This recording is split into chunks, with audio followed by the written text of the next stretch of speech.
Shalawam, Israel. I want to start off by giving all praises, honor, and glory to Yahawah Bahasham Yahawashi. Double honors to the Elders of GMS, and much love and prayers to you brothers that's teaching this word in sincerity and truth.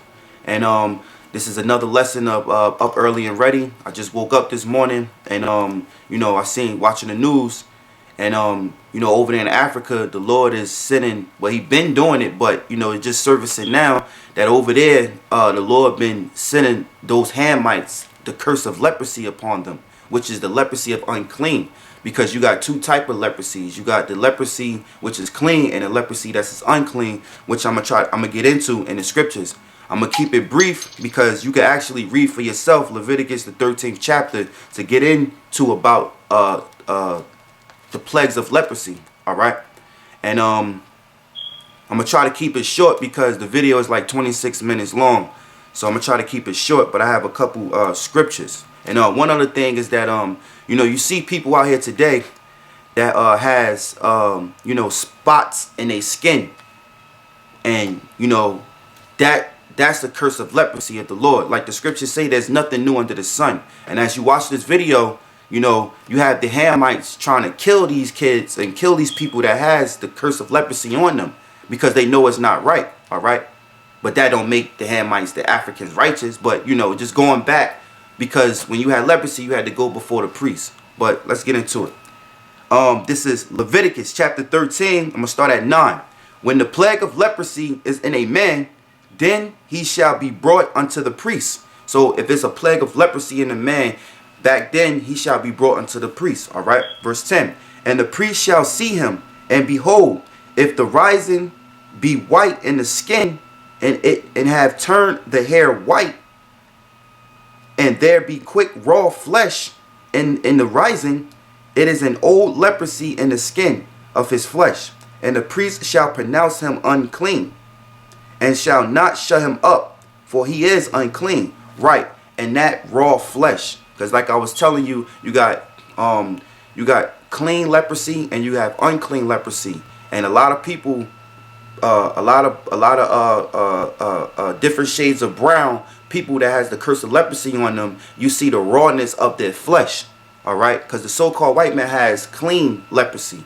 All right, and also going back into the story with Cain and Abel, how the Lord cursed Cain, all right, and changed the color of his skin so that no one, anybody on the earth will actually identify him, and showing you well, not just identify him, but look upon him with ill, and showing you in this video is that the Hamites, anybody that has, they call them albinos, but anybody that had the leprosy on them, everybody looked at them with ill, all right, and didn't want to be around them.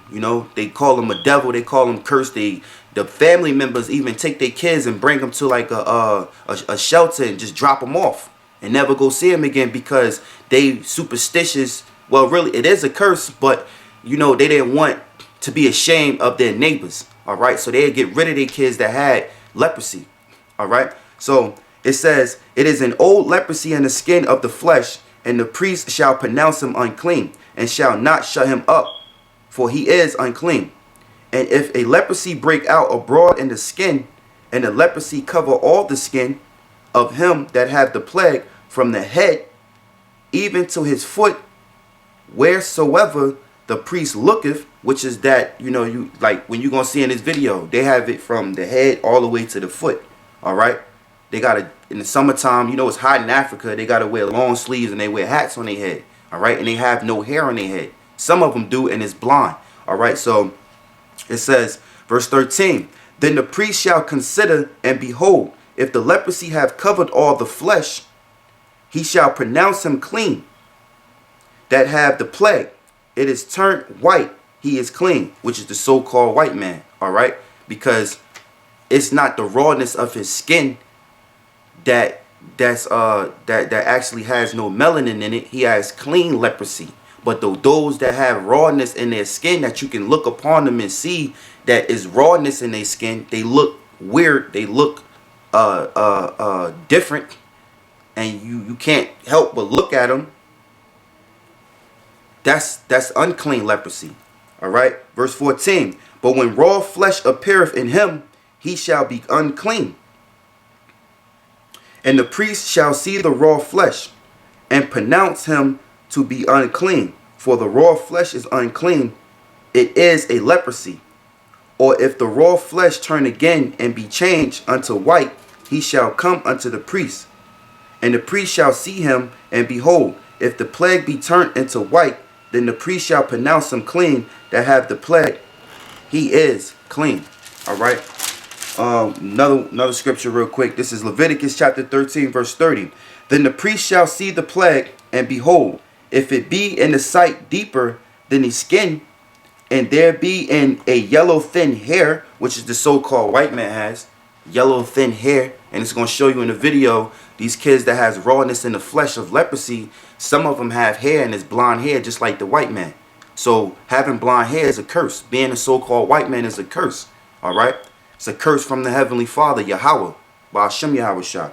It says, verse 30, then the priest shall see the plague, and behold, if it be in the sight deeper than the skin, and there be in a yellow thin hair, then the priest shall pronounce him unclean. It is a dry skull, even a leprosy upon the head or beard. Because someone that has the curse of leprosy could have it in their beard, which is going to show you in the video. It's in his head, but these kids are young. Even the guys that's older, I don't know if they shave, but you have older jakes that had the leprosy and shit. They will have it. If they have it in their hair that color, they probably more than likely will have it in their beard. But with that, this is up early and ready. I hope you enjoyed the video. If you brothers haven't seen it, I want to give all praises, honor, and glory to Yahawah Bahasham Yahawashi. Double honors to the elders of GMS, and much love and prayers to you brothers that's teaching this word in sincerity and truth. Shalawam.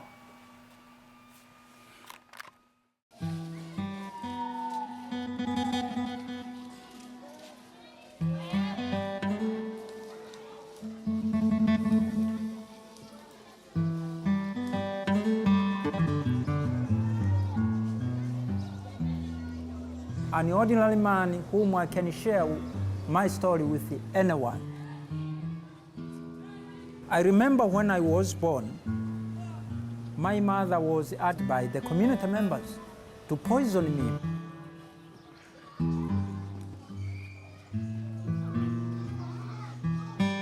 If you are born in the village, like my village, and you have the color which I have, for sure, you have to suffer.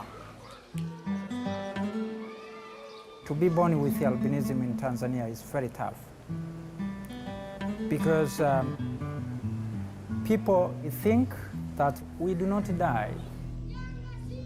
People are being hunting us. People are being chopped about our body parts. We are being isolated because of our skin color.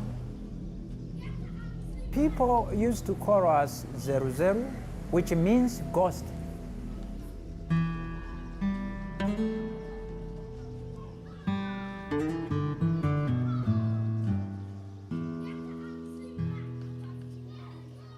Say meridians. Meridians. Meridians.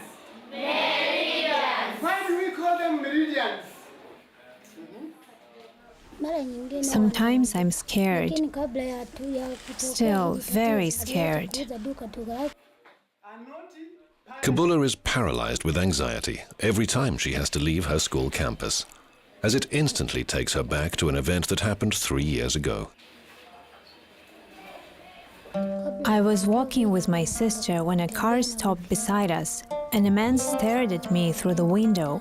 Then, 2 days before the attack, another man came to our house and asked for some water. My parents gave him water and asked where he was from, but he didn't reply. He didn't look like one of the locals, but he didn't say anything. 3 days later, 3 men broke into our house.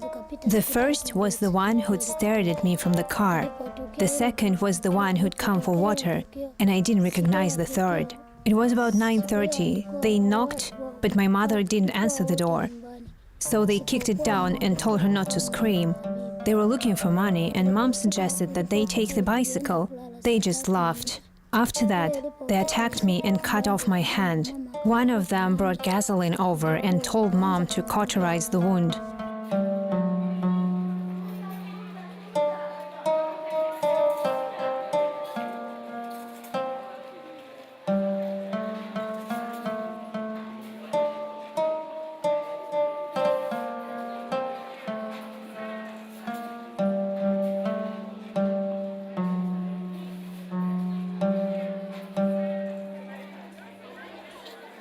Kabula's attack may actually have ensured her a better future than most albino Africans.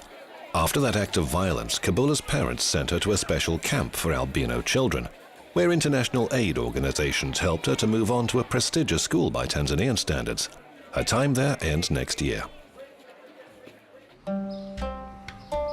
Josephat Tona and his colleagues are on a long country drive from Tanzania's largest city, Dar es Salaam, to Lake Victoria, a region where there are many albino communities. Tona was born there himself. It is a tough journey because I needed to travel and you know, it's you know, because of the situation. Because of the situation, traveling sometimes is very risky. They meet their first albino in search of help before even leaving the city. In the suburbs, they meet a teenager who's begging for money from passing drivers stuck in Dar es Salaam's never-ending traffic jams. Why are you here? Don't you know how bad it is for you to stand out in the sun for such a long time? I know, but I'm alone and need money to live. Many people with albinism are poor and they are being discriminated from the society. And sometimes you can see even this guy whom he was begging.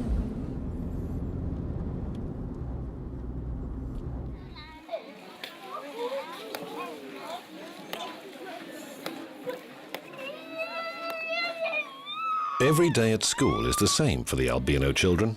They wake up early, eat breakfast, go for lessons and have lunch and dinner. One of the 3 campus guards will be sure to lock the gates at 6 every evening. There are 100 students in this boarding school, all with similar backgrounds. They were all born in what's come to be known as the Lake Zone, a rural area in northern Tanzania, close to the majestic Lake Victoria. All were born with albinism, a condition characterized by the total absence of the skin pigment melanin. That's why these people have such pale skin and tend to have poor vision. It's really astonishing for me. People around here generally don't talk about it very much. But I can't stop wondering. I keep asking, why does it happen? I mean, most of the parents who send their children here don't usually come back again, ever. Not even to visit or check that everything is fine with their kids. There's an old superstition here about having an albino child living in your house.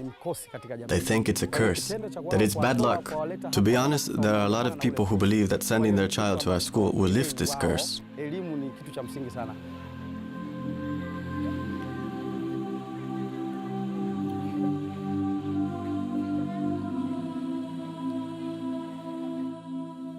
Kwa hii ni 4 jumlisha 6. Sasa sikizeni. Unajua kaipataje huyu? Sikaandika 10 hapa, umeona? Hassan is 16 years old. He's one of the oldest students here at the special camp for albino children. 4 + 6. Kwa jina naitwa Hassan Hamisi. My name is Hassan Hamisi. I'm from Kagama. I've been living here as a refugee since 2009 because it's the only place where I can be safe. I got here during a rise in the persecution of albino people. Things were really dangerous. My parents found out about this center from the media, and they decided to send me to this camp.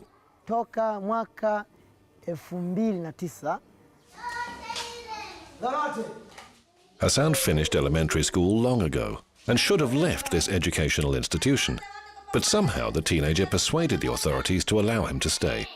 And now he works every day as an assistant to a primary school teacher. Hassan, who was orphaned last year, has no illusions about what he could expect beyond the protected boundary of the camp. When my parents saw that their baby was an albino, they were completely shocked. They asked the doctors what was wrong with me. They just wanted to figure it out.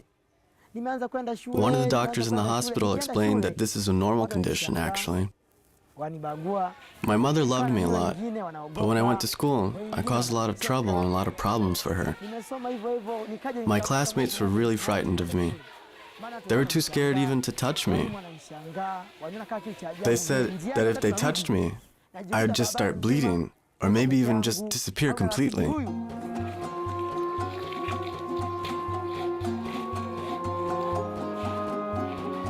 Tanzania has a high albino population. Only around 1 in 20,000 babies is usually born with this rare pigment deficiency. But in East Africa, it's 8 times higher. The number of people born with melanin abnormality is estimated at 150 to 200,000. In the more remote regions of Tanzania, a white-skinned child represents a stigma on the whole family. And on top of that, low education levels still mean that superstitious villagers associate albino people with an almost medieval variety of irrational fears. To be born in Africa, and if you have a different color in Africa, especially white, and you are there for thousands of thousands, those who are black, really is an issue. Many people didn't understand well about albinism. People thought that I am ghost, and sometimes people thought I'm less human beings. Hey. Ale. Hey.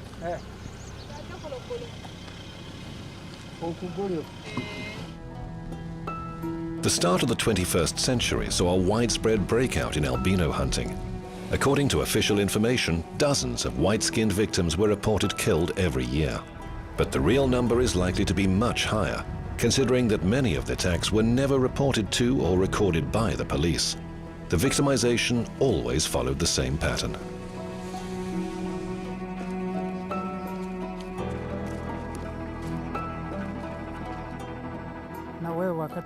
So tell me, how did it happen? It was about 8:30 in the evening on July 26, 2009. The dogs outside the house started barking when I was putting my daughter to bed. At 8:40, someone started knocking down the door. 3 men broke in and grabbed my husband. They were carrying 2 machetes and an axe, and they told me not to scream or they'd kill me. Then they immediately started chopping my husband into pieces, right there in front of me. One of them cut off his ear, another cut off his leg. It was as if they were butchering a cow. One of the kids started screaming, and a man yelled, "Shut your child up or we'll kill you all." The neighbors heard everything, but no one came to help. Everybody was just too scared. After witnessing her husband's gruesome death, Maria had to raise 5 children on her own. She left her house and settled for a mud hut. A year ago, the police called her. A criminal investigation had found the men suspected of her husband's murder. Maria recognized all 3 of them. During the court hearing, they explained that a local witch doctor had instructed them to deliver various albino body parts.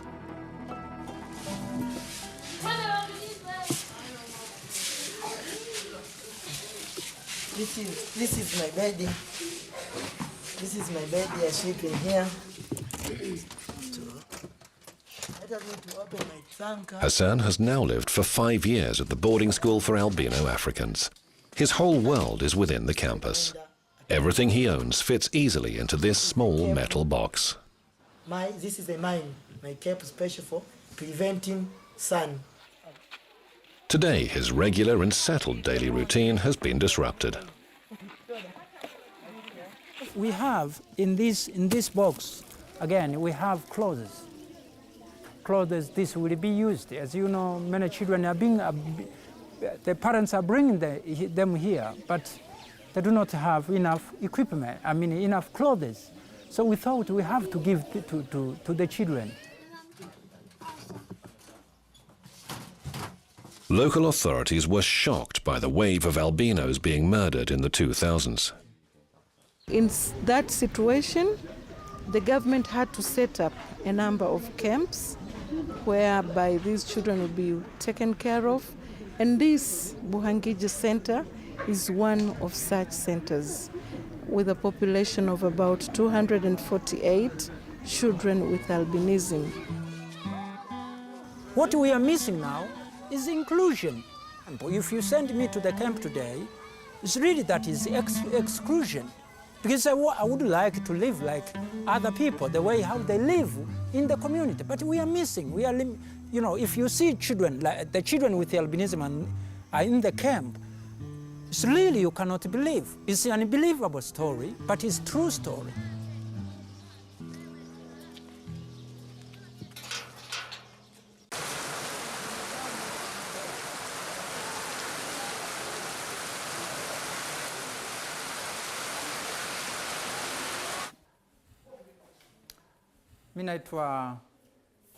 My name is Josephat Torner.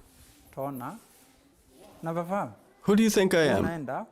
Look, I'm white and he's black. But I'm a human being too, just like you.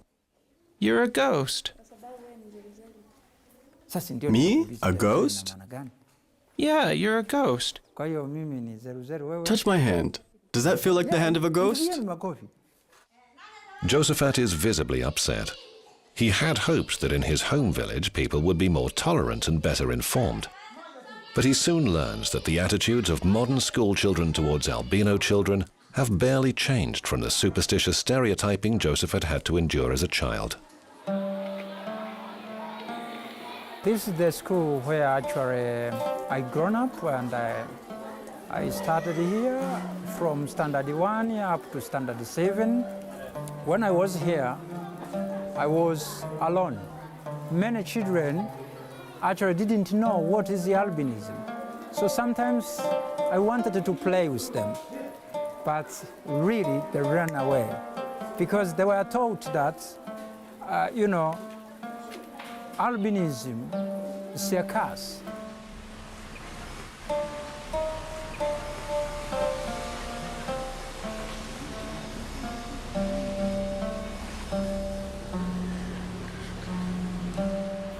This is where I live. It's my corner.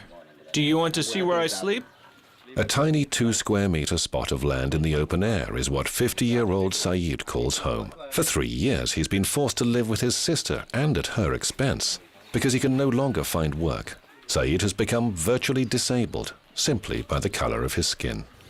It was in 2010. I was collecting dry branches from the forest when 2 Maasai men came up and asked if I had any tobacco. I did have some with me, and when I bent down to pick up my tobacco, they hit me on the back of my head with a stick. They hit me 3 times, 2 strikes to the back of my head, and then they punched me in the face. I was knocked out, and when I came round, I saw that my left hand was gone.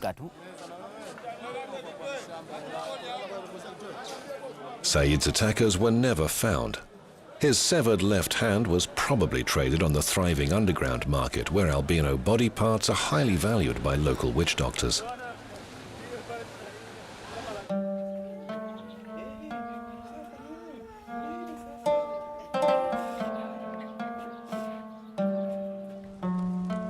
People were emphasized that if you get a body part of an albino, you'll become rich. The body parts of people with albinism are being found to the witch doctors.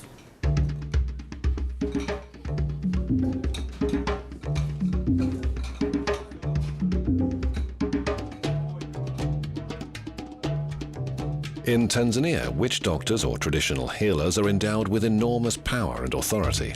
People will turn to them for all kinds of everyday advice. No one will ever know which healer first suggested that making a potion with an albino's bones could cure any disease, make someone rich, or ensure good fortune. But the barbaric practice spread rapidly throughout the lake zone in the 21st century.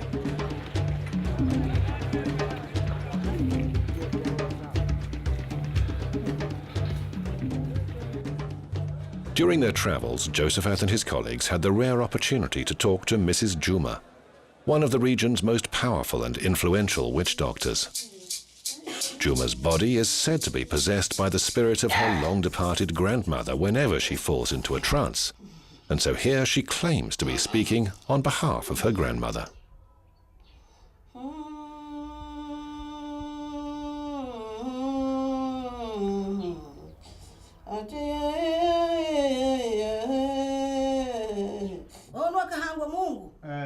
These witch doctors are liars. Of course I know that there are a few of them who do indeed say, bring me an albino's hand or an albino's ear and I'll make you rich.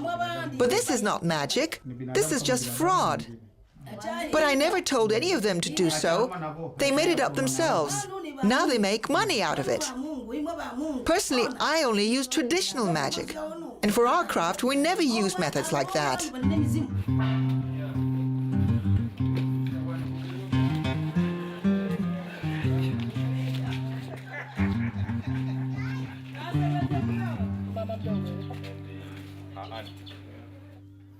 A girl used to live in this house. She was just 2 years old when she died of malaria. The undertakers at the local cemetery refused to bury her there because they were scared that if anyone raided her grave, they'd be held to blame. And so the parents had to bury her inside their home. When asked, they just said that they'd buried their daughter a long time ago and wouldn't say where. That was because shortly before this, in the neighboring village, an albino's grave was dug up and the body was dismembered. Yusuf also lived in a small village. For several years, he remained in constant fear. When a teenage albino was mutilated in my village and had his leg cut off, I was really scared. For my own protection, my family decided that I should sleep under Granddad's bed at night instead of my own bed. It was awful. I always carried a machete with me, but I didn't really have any problems.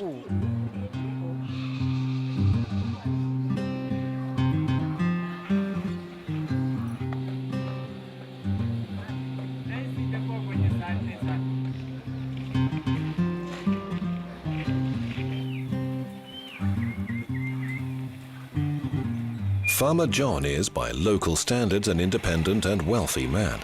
He has a big house, a substantial family, and a large herd of cattle.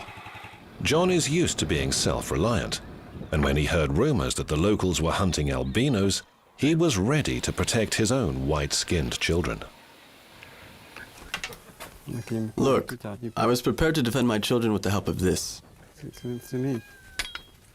In 2007, when Lucas was still little, a strange man visited the neighbors and asked about a white child and where he was living, but they didn't tell him anything. He went away and never came back, but I was so terrified, so worried, that I used to keep my spear and machete at my side at all times. In addition to the headhunters and witch doctors, albinos also face another eternal enemy, the sun. Because of the lack of pigmentation, their skin has no protection from harmful ultraviolet light. Statistically, 85% of albinos will die before reaching the age of 40. Most will fall victim to skin cancer.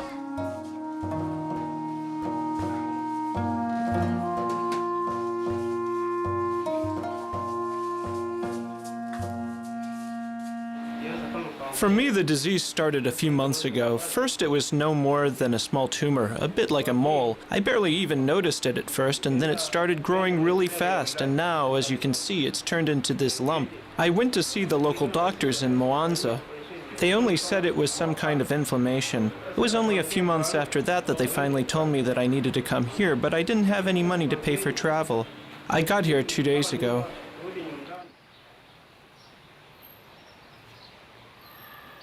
This hospital in Dar es Salaam is the only clinic in the whole country able to use modern methods to treat skin cancer, radio and chemotherapy. The treatment is free, but relatively few albinos can make the journey. Now we see an increase in the number of cases of cancer in the albinos. They come with an advanced cancer. Like you can see this patient, he had spent almost 6 months going back and forth. That's when the cancer advanced, whereby the treatment for cure is very challenging.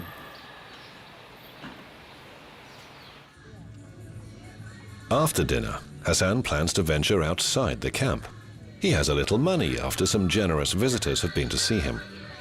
He wants to spend it at the local market. His shopping list includes a new keyring, sandals, and a Manchester United t-shirt, his favorite football team.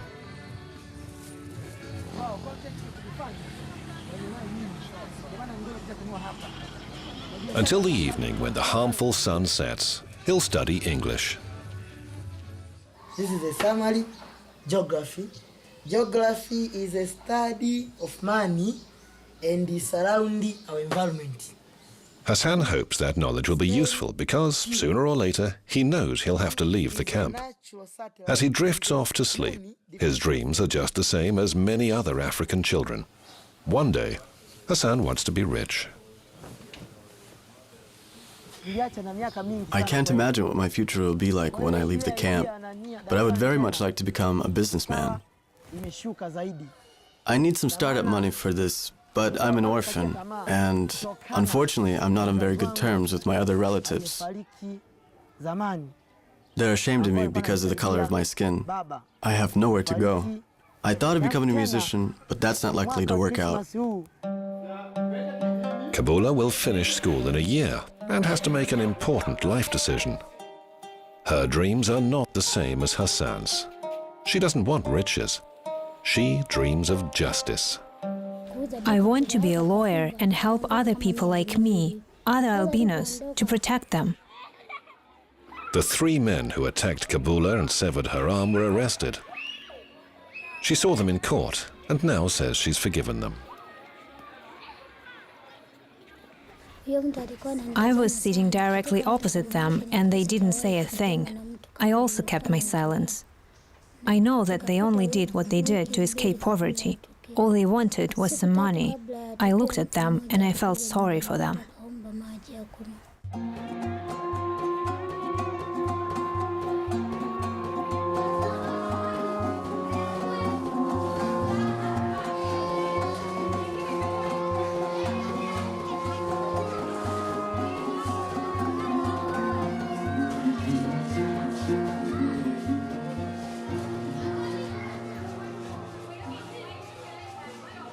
The education will minimize, will remove these barriers which now we are facing, means discrimination. If the community will agree to support people with albinism in the education field. But if not education, for sure, this group is still behind of the world. Josephat has returned to Dar es Salaam after his long trip through the lake zone. He plans to go back to the north again after a while. He sees educating people and giving lectures as his mission in life, and never tires of repeating the same facts over and again. Okay. Asante.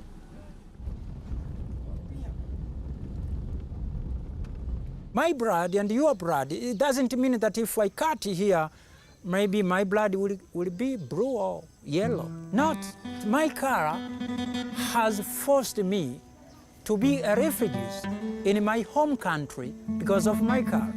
What I'm looking as Josephat, I'm looking for a justice.